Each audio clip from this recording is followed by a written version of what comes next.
Fly chick coming through.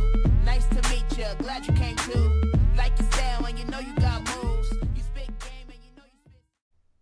Hello, everyone, and welcome back to the Monday after the Monaco Grand Prix and to our podcast, The Fast Lane Collective. We are all reunited. All three of us are here. Hooray, hooray. Yasmin, you're back from holiday now. How was it? Do you feel refreshed and renewed? Definitely. I had an amazing time. I was in sunny Croatia and now I'm back in rainy, cold Ireland. So I feel a bit sad that I'm not back by the beach, lying in the sun, but I'm rejuvenated, ready to talk about F1 and get into the Monaco Grand Prix. Love it. I mean, I wish I was in Croatia. That sounds amazing. I need to get some travel tips from you because maybe I need to go there because your pictures looked absolutely amazing. Daniela, you weren't in Croatia, but you were having a good time this weekend. I saw your Instagram stories celebrating in a bar with all these girls. Was that for, as you call it there, football? You would be correct. It was for football.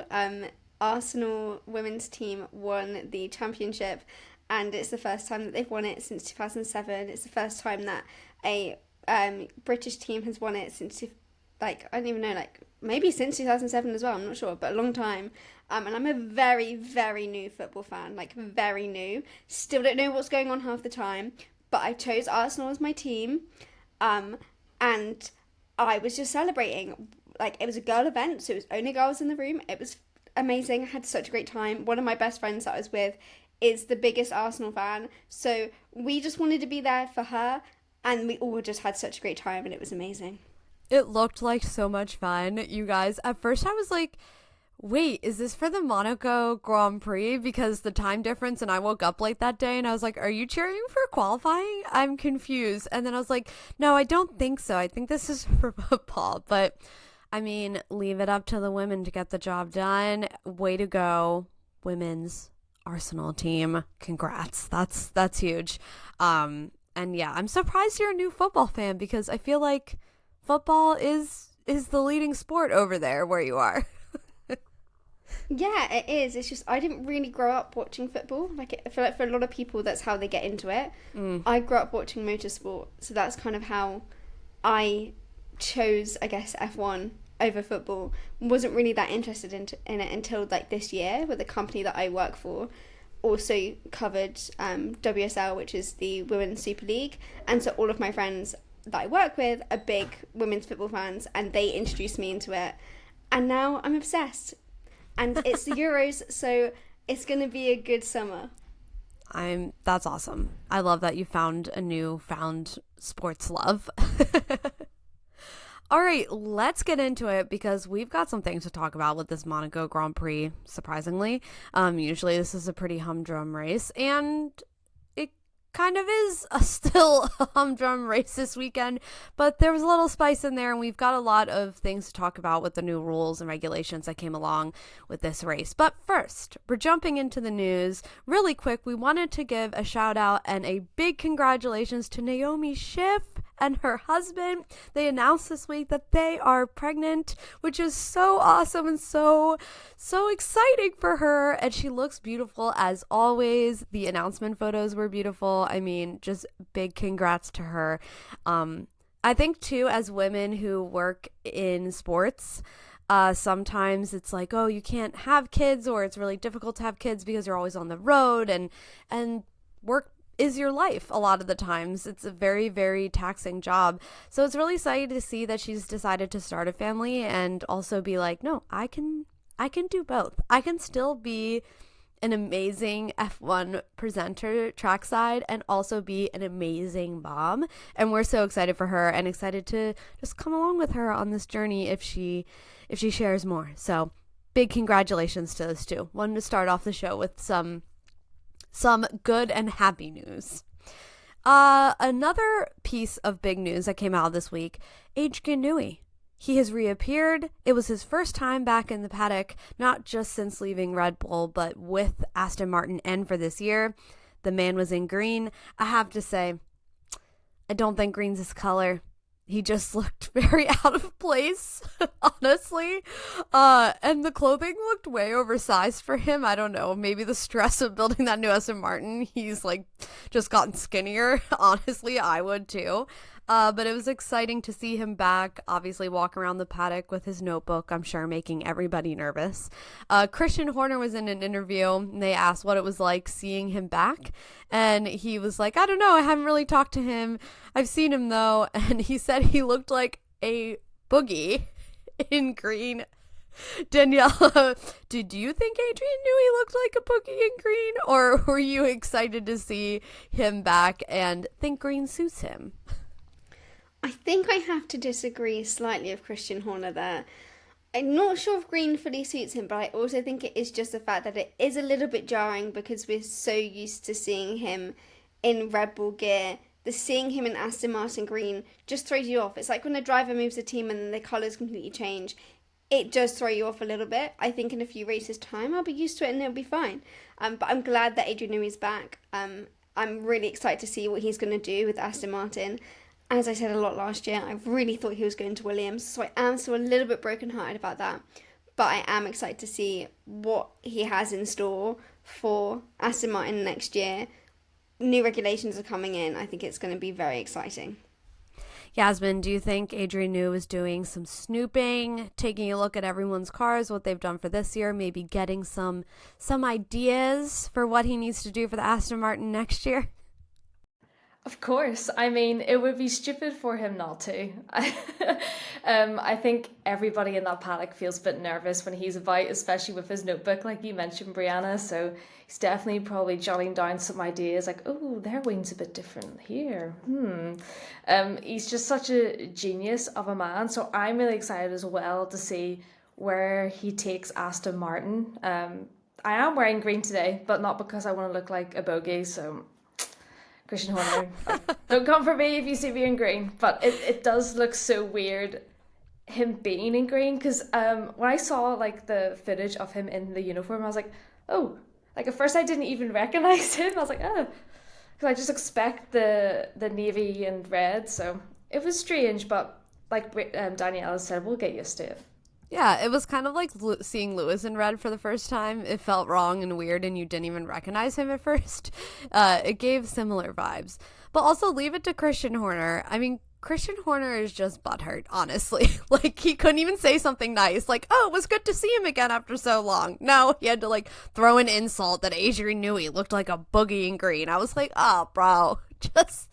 You're really sticking to your narrative here and showing your colors, which honestly is just typical Christian Horner. Just can't say something nice, but obviously he's like, this is hurting my soul seeing him and seeing him in different team colors. So, but needless to say, it was good to see him back, and I wonder what he's got going on at that Aston Martin facility. I really want to know. So does everyone else, honestly. And it makes me excited to think for 2026. I'm just like, oh my god, that's right, new regulations are coming. Adrian Newey's with Aston Martin. Like, oh my god, what's gonna come from that? So excited to see him back. I don't know if we'll see him at a couple more races this year, who knows, but it was good to see him back in the paddock, making everybody nervous. Last but not least, we wanted to talk about this. Another man that likes to stir the pot like Christian Horner and just says things that are just like, bro, why? Jacques Villeneuve. You love him, you hate him. He made a comment about the race prior, Imola, more directed toward Kimi Antonelli, basically saying, you don't bring your friends to the office. That is a direct quote. He was talking about how Kimi Antonelli basically brought his whole class to the race, and also a lot of his family members were there as well. He basically said, like, this is a workplace, it's distracting, and he even hinted at the fact that it resulted in a bad race result for him in Imola. Daniela, do you think this is a Jacques Villeneuve spouting just ridiculous, controversial nonsense to get in the news, or do you think there's something to this, that actually doing these types of things, bringing friends in large numbers to a race weekend, could distract you as a driver? I think that Jacques Villeneuve is definitely wrong. Like, I understand that he is a world champion, and that as a Williams fan, I probably should, be supportive of him. But when he comes out with comments like this, it is clear he has one goal: get into the media, because all publicity is good publicity, which don't think is quite true. But I just think that overall this comment was really ridiculous. Firstly, Kimi didn't have a bad result because he brought friends and family to the track. He had a bad result because his car broke down. That was not Kimi's fault in any way, shape or form. He was having a decent race up until that point. Literally had nothing to do with his family and friends being there. Second of all, if I could bring my friends to work every day, I would. If I could bring you two to work, I would literally be on cloud 9. It would give me the motivation to really keep going. And having that support there when you're a driver and you're driving at 200 miles per hour, you're going to want to have people there supporting you. Yes, you have the fans, but you don't personally know them. But having friends and family around you and supporting you is only going to make you stronger. I don't think it's really going to be much of a hindrance. It could be a slight distraction, but I think as soon as those drivers are out on track, they forget about everything else that's going on in the world. Like, their only goal is them in their cars and to win the race. That's their ultimate goal. They're not thinking about anything else. So I don't think that having his school friends is going to change his performance on track. I think it was just a really silly comment. Obviously, he's going to have people from home at his home Grand Prix. Other drivers have. Okay, we saw Lando had his parents in Monaco. Lando went on to win the race. I didn't see that being a hindrance.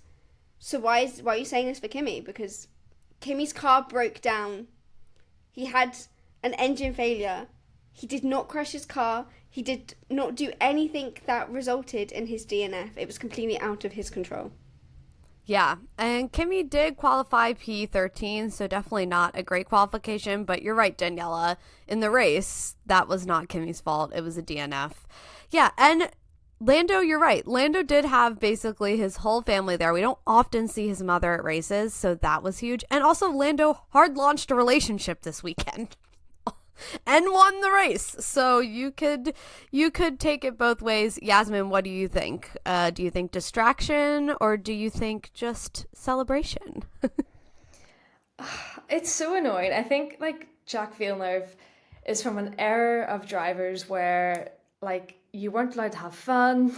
Everyone had to be serious. We're hard men, show no emotion. It's Kimi can have fun. He's got, I don't understand what the big deal is. He's allowed to celebrate with his friends. Again, he's young. He's allowed to bring his classmates to see his, success. And like you said, Danielle, having that family support and friend support is what you need sometimes, especially when, you're being criticized and you're in these really high pressure conditions.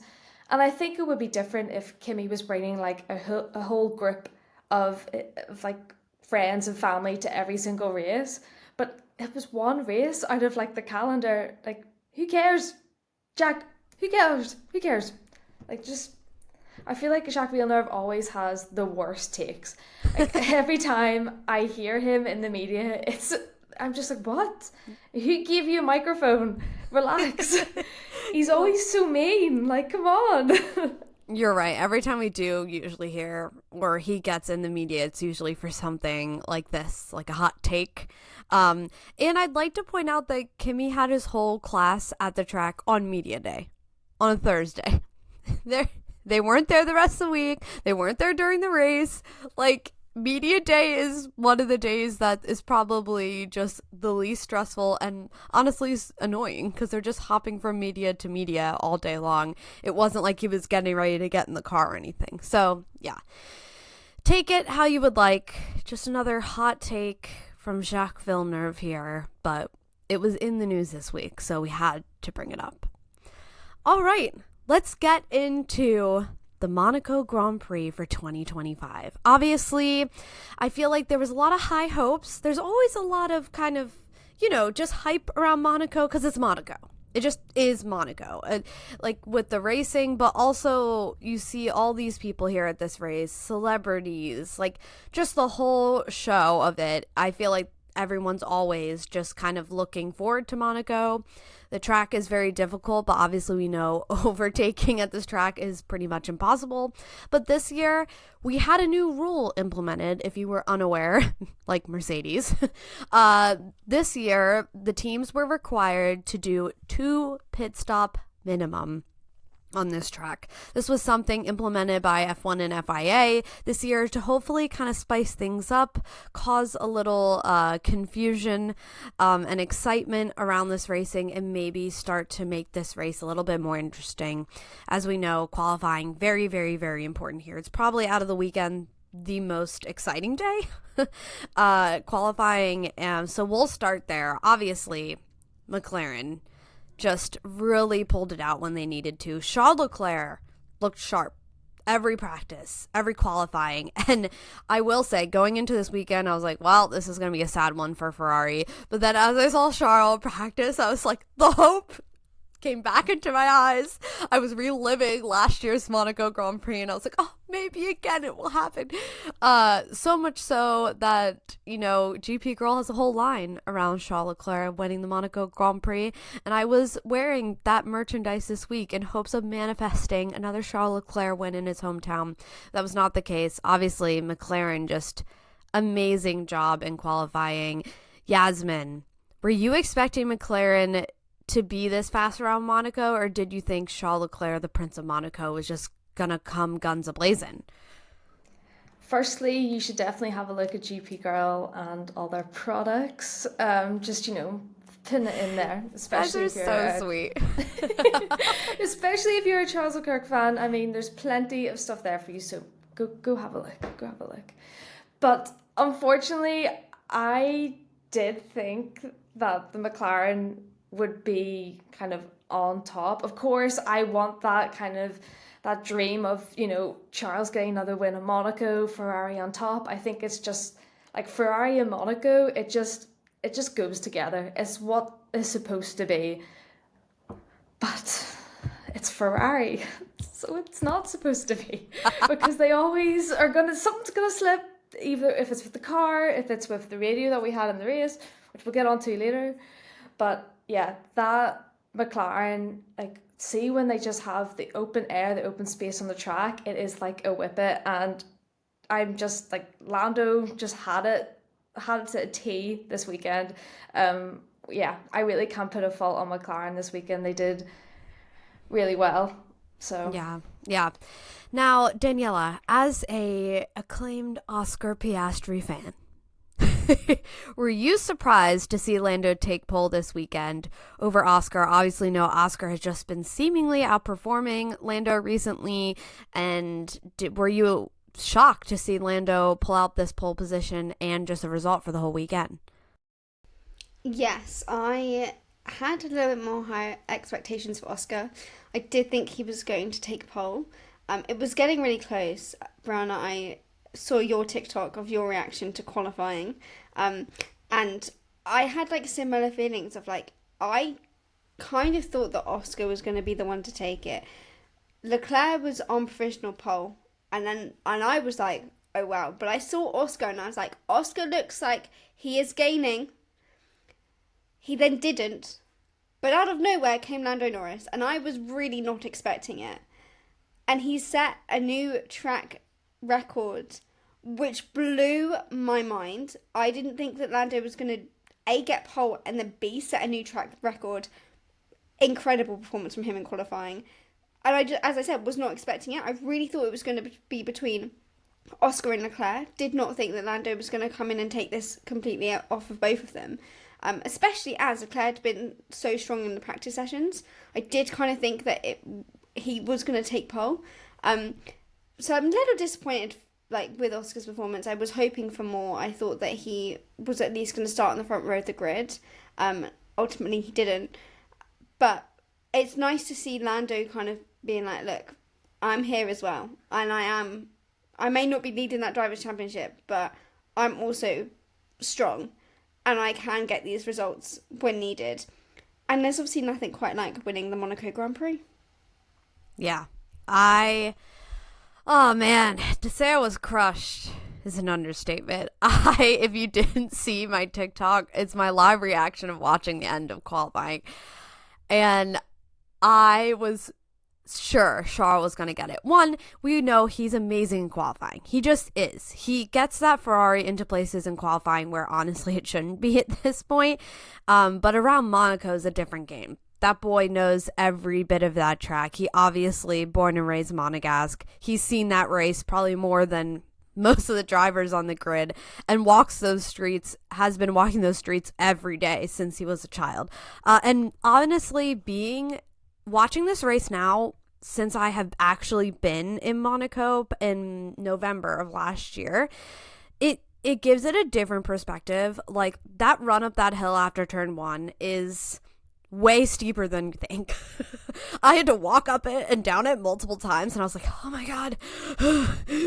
Like, it is a hill. And seeing the hairpin, like, honestly, when you're there and you're like, holy crap, like, I don't know how a car fits around this corner, a normal car, let alone an F1 car. So watching the race from being there in person was really interesting, because you just have a bit of a different perspective, especially the tunnel as well, how small that tunnel is when you walk through it in person. So that was interesting. But yeah, Charles Leclerc, I thought he had it, and then I realized that there were 3 more people had to come across the line after he did, and I was holding my breath. And the shock that came over me when Lando Norris took pole position, and then I realized he set a fastest lap record for that track. I was like, what? I'm sorry. Like, where did this come from? If you're curious what the fastest lap record was, Lando set a 1:09.954. That was the lap record. I mean, amazing performance from him. And honestly, I think Lando needed it. He really, really needed a confidence boost. And if you want to get a really great confidence boost, like times 10, doing well in Monaco is a great one to boost your confidence. So I was also shocked as well to see Lando pull out that pole position and a fastest lap record. For once, someone else is setting records that's not named Max Verstappen. So that's a positive in itself. But yeah, well done, Lando. Well done. Obviously, Oscar still in starting P3, so not too bad for the McLarens. Obviously, we know the race is really difficult to do any type of overtakes, but I was very curious to see how this two-pit stop would play out. So let's get into this. Let's get into the race. I guess the first question I want to ask both of you, a simple yes or no, and then we can dig into it, is do you think the mandatory 2 pit stops actually made this race better? Daniela, yes or no? No. Yasmin? No. No. I'm also gonna have to say no. And I say that with regret, like sadness, because I really, really wanted it to make it interesting, but it just seemed to make this race a game of strategy and who's holding up who. Daniela, let me throw this to you first, because obviously the 2 pit stops we thought was going to create some interesting strategies. It did, but not in the way we thought it was going to create strategies. We saw teams like Williams and VCAR playing this game of holding up the rest of the pack to benefit one of their drivers. Saw a lot of teams and drivers working together this weekend to create a better result for one another. Do you think that having this mandatory 2 pit stops should stay with some tweaks, or do you think we should get rid of it altogether, seeing what kind of racing it produced this weekend? That is an interesting question. And I'm going to bring a hot take to the table. And I think I'm going to spark some angry people, probably angry men, if we use this as a clip in our TikTok comments. But love it. Bring it. I think that going into this, I didn't have any expectation around this two pit stop mandatory. Let me rephrase all of this, because I'm not making myself clear, and I need to get my point out there. Rewind.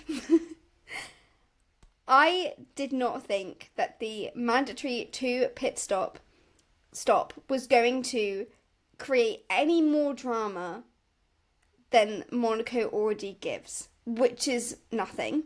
I went into this going, well, it doesn't change the two facts. The two facts are that Monaco is tight and quite small in terms of width, and F1 cars are too big.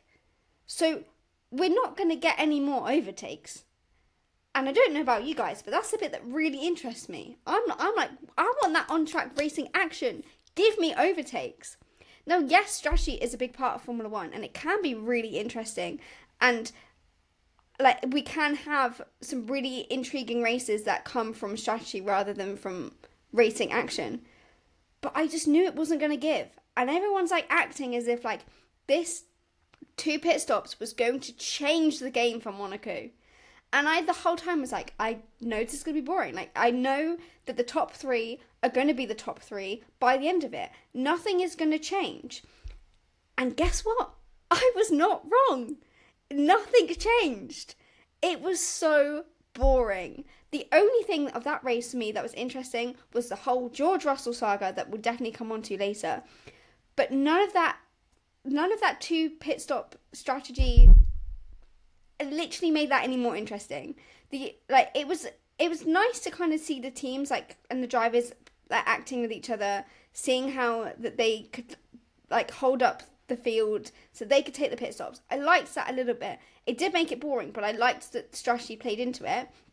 I just knew that going into it was not going to be a dramatic field race, and adding in a mandatory two pit stops is not going to change that. And I don't know why everyone came in with high expectations. This is Monaco. The cars are too big. It was not going to change the game. I don't know what people were expecting, but I still had low expectations. Actually, I had my expectations were slightly exceeded because my expectations were genuinely so low. I think that, yeah, I don't feel like they're going to continue this next year. If they do, they're going to tweak it, but I don't know how. But I'm just so unbothered by it. But again, another controversial moment from me. I am not a big fan of Monaco. I never will be. I want to go to Monaco, and I love the history of Monaco. I love the history of F1. I'm such a nerd about it. But for modern day cars and modern day racing, it does not work. It works better in other championships. I'm going to use Formula E as an example. I know you're all sick of this by now, but I will mention Formula E. I prefer watching Formula E in Monaco than I do Formula 1. It is a lot more dramatic. Even still with them, you can't overtake as much. The cars are too big, but you do get a lot more action in that than you do in F1. So overall, I had low expectations. They were slightly exceeded because of how low they were, but I don't think we should bring it back. I think we've tried and tested. It didn't work. I'm not a fan. But then again, I'm not a fan of Monaco. So, sue me. Yasmin, obviously you said that you don't think it made the racing any better. Do you think with some improvements to this rule, it could be better? Or do you think just scrap it all together and you're in Daniela's camp over here with bye-bye Monaco? It hurts because when you think of Formula One, at least in my view, your mind goes to Monaco. It's the same within films, like Iron Man 2, for example, when they're in Monaco, you see the F1 cars. Good movie, by the way. Anyway, it is that part of Formula One history, and we're trying to put in the mandatory two pit stop. We're trying to do things that will make Monaco exciting, but like you said, Daniela, it's not about the strategy that's the problem. It's the width of the cars and the track. I think if we're gonna keep Monaco, they need to either make the cars smaller, which they won't, or make the track bigger, which they probably won't. So as much as I love Monaco and would hate to see it go, we're bored. Like, it's not working. And I understand they're trying to make things work, but it's just not going to happen. And even if they try to tweak this like rule, I just don't see how we're going to make it exciting. And I think every time we have like presenters and pundits go, oh, we've got this exciting new rule, it's going to be, oh, it's going to spice it up. Like, you're cursing it. Like, I knew as soon as I was watching the previous shows that, oh, I'm so excited for this. I'm like, guys, I know it's not going to be exciting. Like, stop. I know that we're going to have the same old Monaco because we're not addressing the key issues. So it's disappointing, but I think Monaco either has to go or we've got to make the track bigger. And I don't even know how they would start with trying to make the track bigger because Monaco itself is already so small, and trying to get spectators in, and that'd be a whole thing. And then you'd have like, you know, dedicated F1 fans being like, well, it's not the old Monaco, it's not how Monaco should be. So I think honestly there's no winning. Whether you scrap it, you keep it, you change things, you change the rules, nothing's going to suit everyone. So I think Formula One have to make a decision in the next coming years, like, what do they want to do with Monaco? Yeah, I'm gonna play devil's advocate here. Sorry. But like you said, Yasmin, the cars either have to get smaller or the track has to get bigger. The track can't get bigger. Trust me, I was there. There's no room for the track. Like, it's literally at that hairpin turn. It's like road, sidewalk, hotel. Like, there is actually no physical room to make the track bigger. So to your and Daniela's point, it's either make cars smaller or this race will never be interesting and it's got to go. The reason I think it will stay, like you said, the history behind it. It's the only remaining track on the calendar that was on the calendar in 1950, the first inaugural F1 race. 2, the money that this race brings in is astronomical. I was watching a video on how much it costs boat owners just to park the boat there for the race weekend, and with the cost of running the boat, with the staff, with the porting fees, with everything, it's around $1 million. Do you see how many boats are in that marina alone? Let alone the boats sitting out there in the water because there's no room in the marina. I mean, you're talking crazy amounts of money, not just being spent in the marina, but also around the city as well. And Monaco does have some unique things to it when it comes to a fan experience. Like, for example, at the end of every night, the track is open to the entire public. Like, everybody can walk through the track, which is a pretty cool experience and something you don't often get to do at a race unless you run on the track after the race is over. So I think just the sheer amount of money that this race brings in, it will never leave. And I know this is controversial because as fans, it's not a very exciting weekend to watch, minus qualifying is very exciting. But the drivers actually do love how technical this track is and how hard it is to drive. One little mistake, there's no room. There's no room for mistake. And also just winning Monaco, it's kind of every driver's dream, even though the racing might not be very exciting. But if we talk to George Russell, he's got some ideas. I don't know if you saw that. I mean, he's got some ideas on how to spice it up. Same with Max Verstappen. He was like, let's just make it Mario Kart and like allow us to have buttons to like throw bananas off the back or something. I mean, but I just don't think it'll ever go. I think it'll always stay for those small reasons.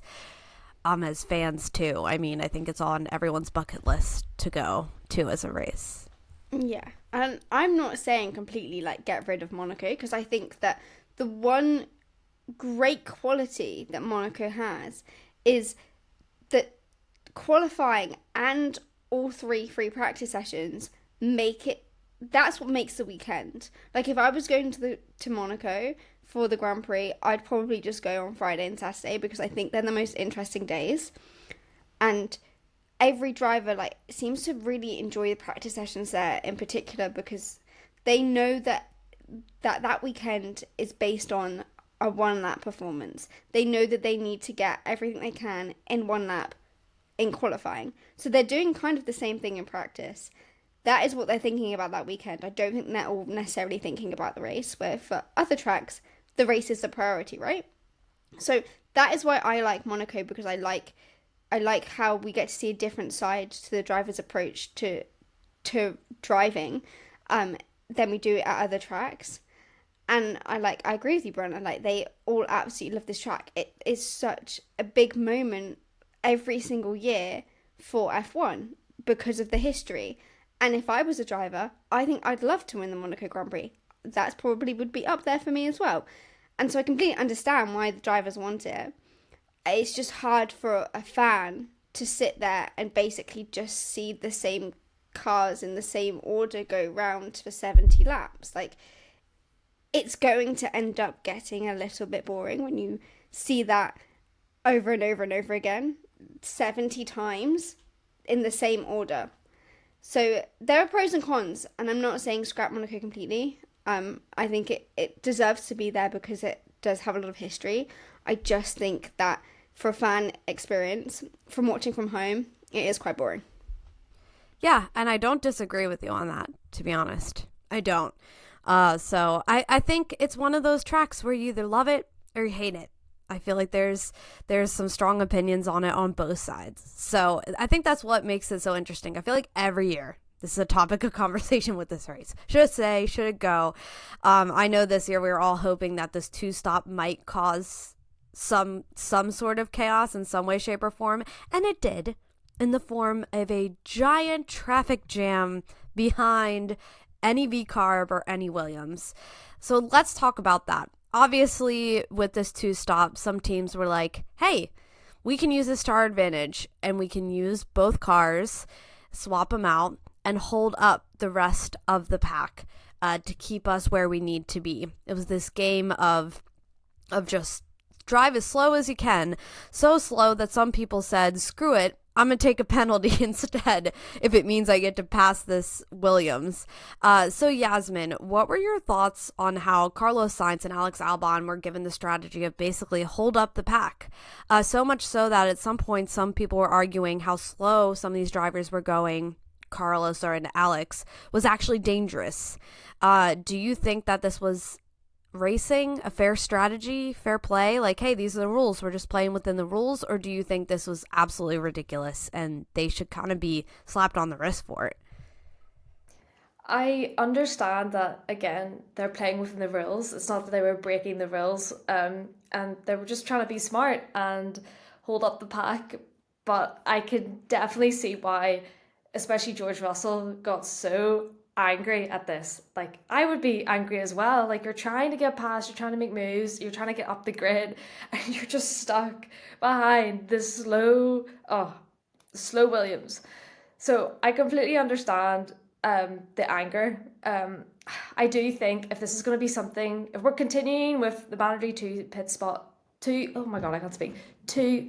stop, and this is going to be a continual thing, especially in a track like Monaco where you can't get past people, that they're going to have to implement a rule where this will be a penalty if you like drop below a certain like miles per hour, let's just say. That is, it's frustrating. But again, Williams and V-carb, they're just being smart. They're just trying to get those points and get those places. So I can't really be angry at them. I'm more like, you know what, fair enough, guys. But I think we need to look at that. We need to really tweak this kind of non-rule, but make it a rule that you can't be this slow, because it's going to get dangerous, and also we're not going to get the action that we want as fans when we're just watching really slow cars on a track. Absolutely. I felt the same way. I was kind of like, oh, okay, this is making the racing really boring, but like I can't hate you because you're just playing the game that they put out there for you and you're doing the best you can do. Daniela, obviously, Williams just holding everybody up. Alex Albon driving so slow that George Russell said, screw it, I'm gonna overtake you outside the track and take the penalty. It was that bad. Obviously the FIA saying, no, George Russell, you thought you were just gonna give 5 seconds. We're gonna slap you with a big old 20-second penalty for planning to do that.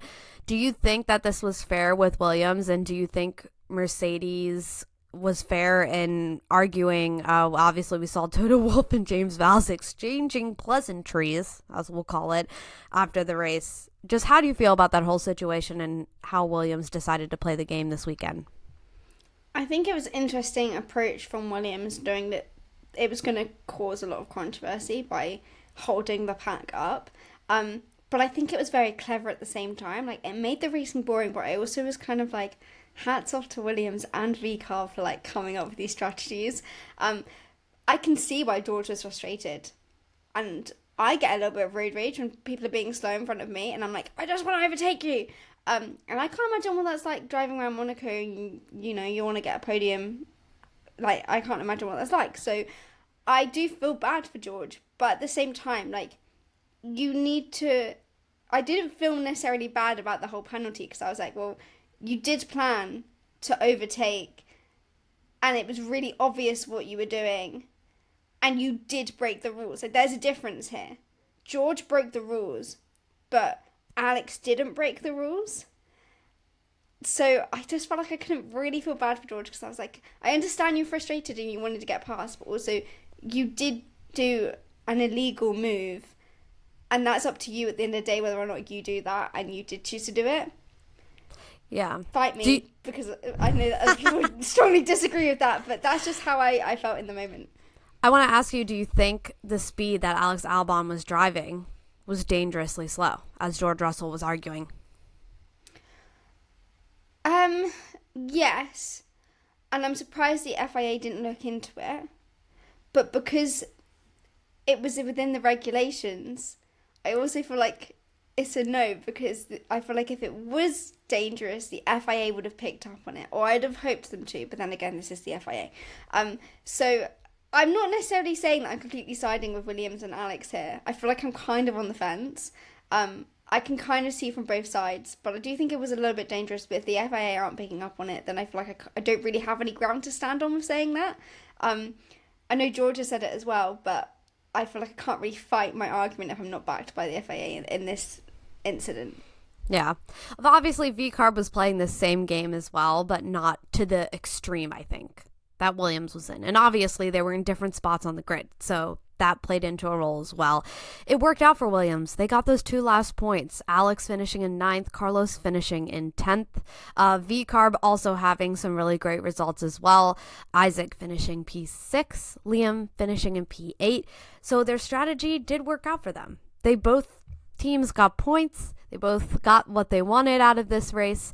Obviously, Mercedes incredibly unhappy and very vocal at the end of this race. Toto Wolff saying that both Williams drivers should apologize to the Mercedes drivers, that no driver should have to sit in that situation. Yasmin, how do you feel about that comment? Like, apologize to my drivers for playing within the rules.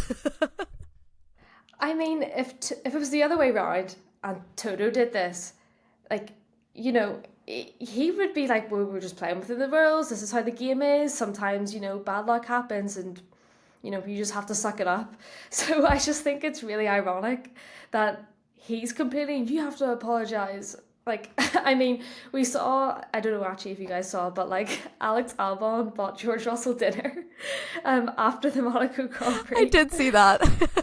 It's like, Toto, do you want in on this dinner as well? I don't know what you're complaining about. Again, it's completely different if they broke the rules, but no rules were broken. So, I mean, complain to the FIA. Don't complain to people who just played smart. Yeah, and like we said, we saw that exchange outside the paddock. Just Toto Wolff up on the balcony, pointing his finger at James Vowles down below. We desperately searched to find a video clip of this exchange with the actual sound. We could not find it. But man, if anybody else has it, please send it to us, because we want to know what was exchanged, what was said. And if I was James Vowles, oh God, I would not want to be on the receiving end of Toto Wolff's angry pointing finger. Just seems terrifying, honestly. But I mean, the apprentice just outperforming the master? I don't know. But yeah, it was interesting to watch. I felt bad for the Mercedes. But on the other end, I was so shook that Mercedes came out at the end of the race, because a lot of people were like, when are they going to pit? When are they going to pit? When are they going to pit? When are they going to pit? They forgot. They admitted that they forgot that there was a 2-stop pit mandatory in this race. How do you forget that? I feel like it's all everyone was talking about. How did you forget that you had to pit twice? Like, Daniela, is your reaction to this just blunder from a team that honestly we don't often see make mistakes like this? Yeah, I was literally going to say, I would not expect this from Mercedes. I can't get over it. Like, how can you forget? As you said, it's all anyone talks about. It's all anyone's talked about for weeks. Since it was announced, it's all anyone's talked about. It's all anyone's talked about in commentary the whole weekend. How? Surely someone in that team went, guys, it's a two-stop strategy here. We have to get them to pit a second time. Why did no one say anything? Like, I don't understand. There's hundreds of people in that team. Surely someone would have remembered. Yeah, and I honestly was like, wait, did you guys like forget entirely, like the whole weekend? So the strategies that you had planned for this race did not include 2 stops? Or you guys were just in the midst of the race and just so shocked by an outrage that the Williams were holding you back that you forgot to even pit entirely? I mean, it was a weekend to forget for Mercedes. And you could see the frustration with George Russell. He was just like, I don't even freaking care anymore. Just let this be over. Kimi Antonelli, same thing. Just didn't care. They was just like, get this over with. It's giving. Stop worrying about other people and worry about yourself. They were too busy worrying about Williams that they did not worry about themselves. Yeah. Also, all I could hear in my mind was, Michael, this is so not right. That's honestly, like, when the Mercedes were being held up behind the Williams, that was just echoing my mind. Just Toto Wolff's voice. I was like, let's bring that back. Like, this is, someone meme this right now. This is it. This is the time to bring this back. But yeah, it just was really bad weekend for Mercedes, and they've been doing quite well too throughout the season. So definitely a weekend to forget for them. Let's talk about the 2 little DNFs that we had two DNFs that we had this race. Sorry. We had Pierre Gasly just carooning into the back of his buddy Yuki Tsunoda. I was a little surprised by this. I don't know what was going on there, if it was coming out of the tunnel in the bright light and not seeing that the Red Bull was that close to him. Yasmin, what do you think went down here? And obviously this incident ending Pierre Gasly's record at not DNFing in the Monaco Grand Prix for his whole career. Yeah, I was a bit surprised as well. When I saw it happen, I was like, oh. And also, that wasn't like a small, like, oh, kind of just touched around the back. That was a full whack. And it shows just how strong that Red Bull is as well, because there wasn't any damage to the Red Bull. But I was very, like, shocked from Pierre again. He does quite well with, like, not crashing around Monaco. And that's gone now. But what more concerned me, of course, an incident happened, but he kept driving with just, like, debris falling everywhere. Like, pull the car over. I know you're trying to get going. You want this to be fixed, but your wheel is literally coming off. You have no brakes. The pit crew had to stop you in the pit lane, and then the pit lane was closed because of you. Like, if you just pulled round to a corner and stopped safely, we wouldn't have had this big issue. But what do I know? I know? I know, at first I was like, why is he going around? Like, he's spreading debris all over the place. It's like the Lego cars all over again. But I think truly he was afraid he was still traveling at too high of speed to go into a corner or into one of the runoff areas, because obviously he had no brakes. So his car would just go careening into the barriers and possibly cause more damage to the car, but also maybe hurt him or other people around. So I think that's why he tried to take it to the pits, not because, like, to keep it there, but to slow himself down in a safe way instead of just, let me just run into this barrier to stop my car. Obviously a scary situation when you don't have brakes. trying to figure out what to do when you can't stop the car. So I don't blame him for that. I think he just was trying to figure out a safe way to get stopped, and his best thought was, let me go as slow as possible into the pits, and then I'll be going slow enough so physical people could stop me. So yeah, it was kind of a big accident shunt from Pierre. Obviously, he's the king of not causing damage to that car, as we saw last year. But yeah, really just kind of weekend to forget for him. Not what he wanted to do, but happy to see he's safe since he didn't have any brakes. And thank goodness Yuki's race wasn't crazy affected by that as well. Let's talk about Fernando Alonso, because Daniela, you always remain optimistic for Fernando Alonso, but is he the most unlucky driver to ever exist? I don't know. I'll ask you that question. I wouldn't necessarily say he is the most unluckiest driver, because he has got two World Drivers' Championships underneath his belt, but also there have been times where he could have won the Drivers' Championship. I feel like I read something recently, and I'm remembering off the top of my head, so this could be completely wrong, but that he could have won up to 5 Drivers' Championships within 10 points or something. Like, if he'd got 10 more points in his career during those times, he could have won the Drivers' Championship. That stat could be so wrong. I'm sure I read it somewhere, but I can't remember the exact numbers, but something along those lines. So I wouldn't say he's like completely the unluckiest driver. I just think he's just not having the best time right now. And I feel like we saw like a different side to Fernando that we haven't seen for a long time with his team radio, that I actually had to stop and go, did I hear this correctly? Did Alonso just say that? Because that was not giving Alonso vibes at all. And my heart did break from a little bit with that. I was like, oh, no. But then I'm starting to think about like looking like ahead to next season. They've obviously, as we've said, got Adrian Newey coming in. Do you think at this point he's like, I just want to think about next season? Do you think he's like written off this season and his focus is now next season? That's my goal. We're going to get Adrian Newey working in that wind tunnel, and we're going to have the best car next season. Like, that is where my mind is going. Mm-hmm. If I was him, that's probably what I would do. I'd be like, okay, I'm probably not going to score any points this season. It's not my year. But next year is going to be my year. Yeah, I don't know where his head's at. Obviously, he only signed a 1-year contract. So, honestly, I could see it going either way at this point. He calls it Dunzo and just is like, I'm too old for this. Like, this is it. I'm gonna call it quits.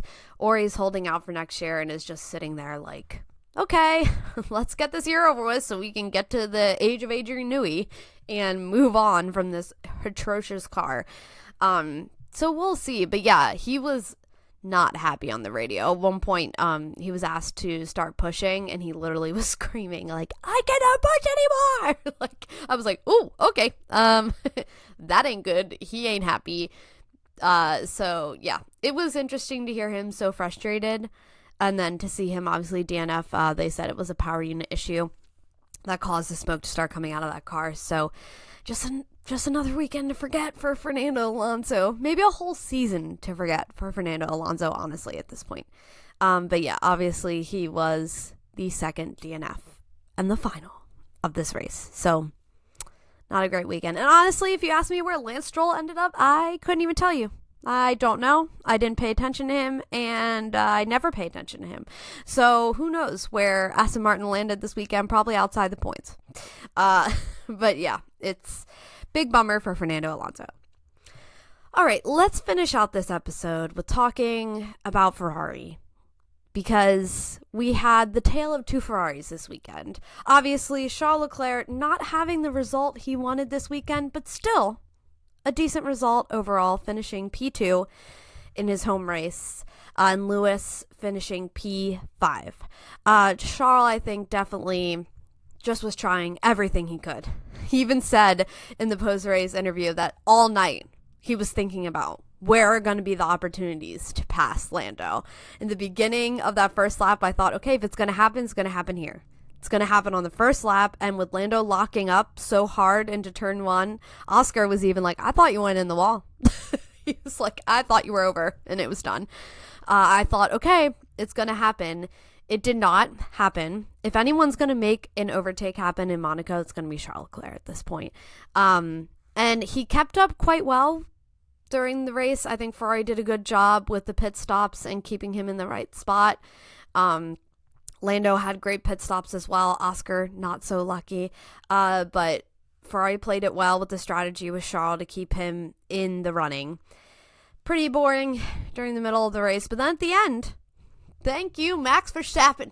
Thank you, Max Verstappen. He was also playing a little bit of a game in backing up Lando Norris into the Ferrari. What a smart little cookie that Max Verstappen was. And for once in my life, I was like, yay, I love Max Verstappen. Good job, Max. But yeah, he obviously backed up Lando a little bit into Charles. And I thought, okay, it was getting really close those last 3 laps. I was like, he could overtake if Lando makes a mistake. And Charles was even thinking that as well over his team radio. He was like, yeah, he's driving really slowly. Yeah, he's making mistakes. Like, you could see Charles Leclerc really being like, I could do this. But obviously at the end, it didn't happen. Still finishing P2. Decent result. But for Lewis, it was another story. Like I said, the tale of two Ferraris. Struggling back there. Obviously P5, so good points. Still a good result for Monaco. But there was some strange team radio going on during the entire race. Yasmin, what are your takes on some of these strange messages that were going on? Lewis asking for information, his engineer not answering him, giving him like an answer for something else.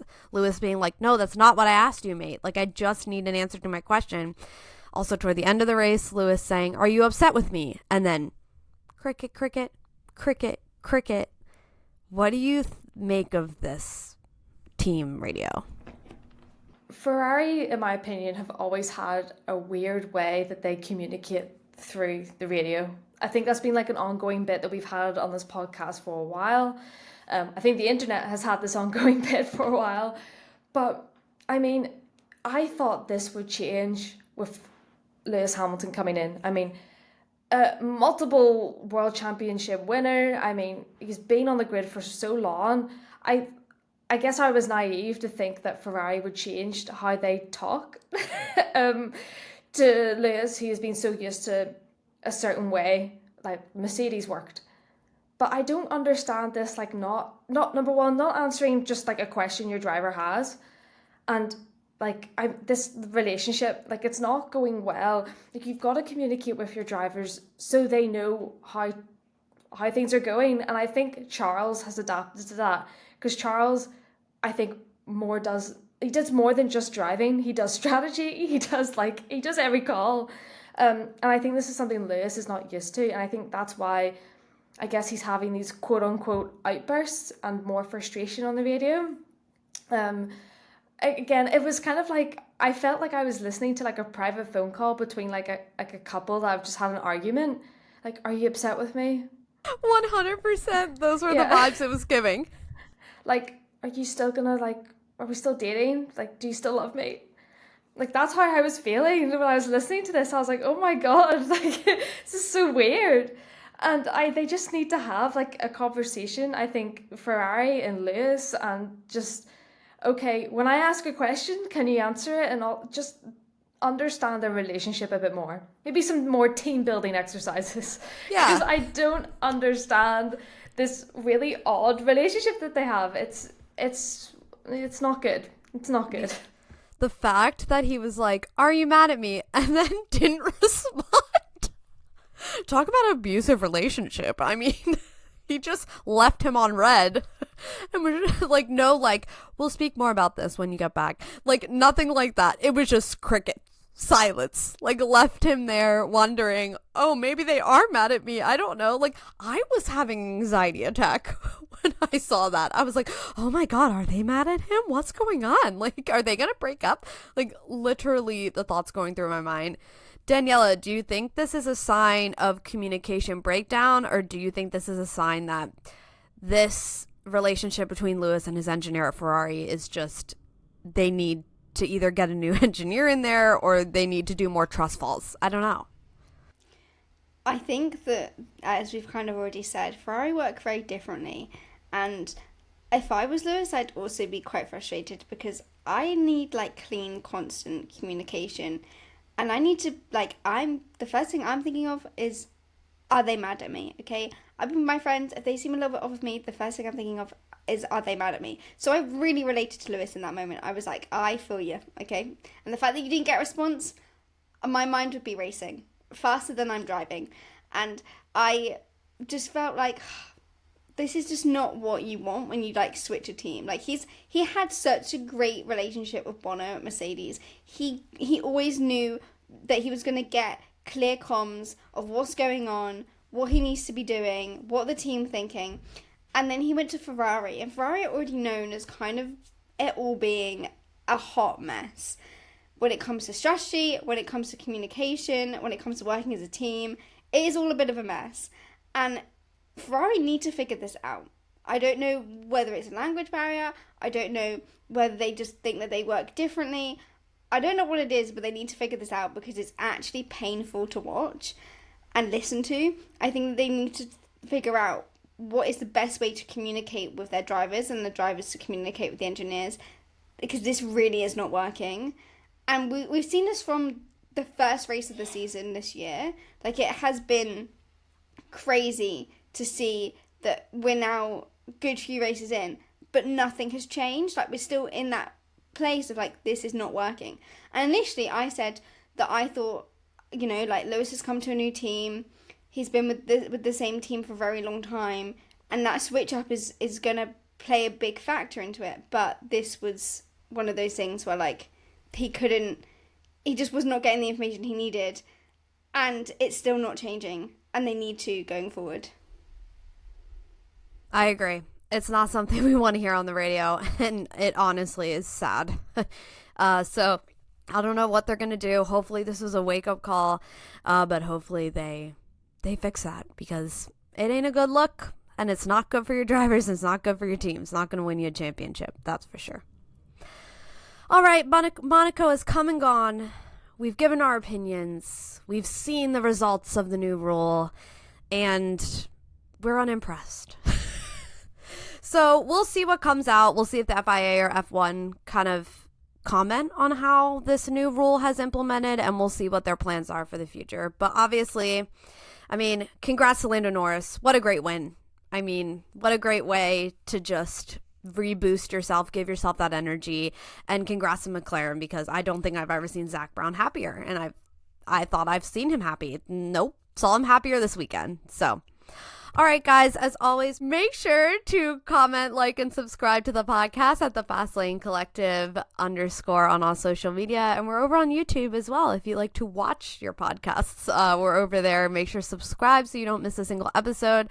And we will see you at the next race. Okay, bye-bye. Hello, fly chick coming through. Nice to meet you. Glad you came too. Like your style when you know you got moves.